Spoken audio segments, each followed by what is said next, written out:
তো হ্যালো বন্ধুরা, আজকে হচ্ছে শনিবার। তো শনিবার দিন নিরামিষ রান্না করব।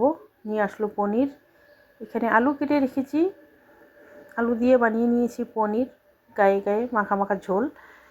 আর এখানে মূলো শাক ভাজা, এখানে বেগুন আলু মূলো দিয়ে একটা শুকনো ধনিয়া পাতা দিয়ে সবজি। এদিকে সবজিগুলো সব রান্না হয়ে গেছে, ভাতটা এখনও হয়নি, ভাত বসিয়ে দিয়েছি। তো শনিবার দিন মন্দিরে যাওয়াটা খুবই ভালো, বাবা গুরুরাজের মন্দিরে। কিন্তু আমার তো আর যাওয়া হলো না, সকাল থেকে প্রচণ্ড বৃষ্টি, তার জন্য আর মন্দিরে গেলাম না। তো এখন বাজে 1:30 থেকে 2টোর মধ্যে আমাদের খাওয়া দাওয়া কমপ্লিট হয়ে যায়।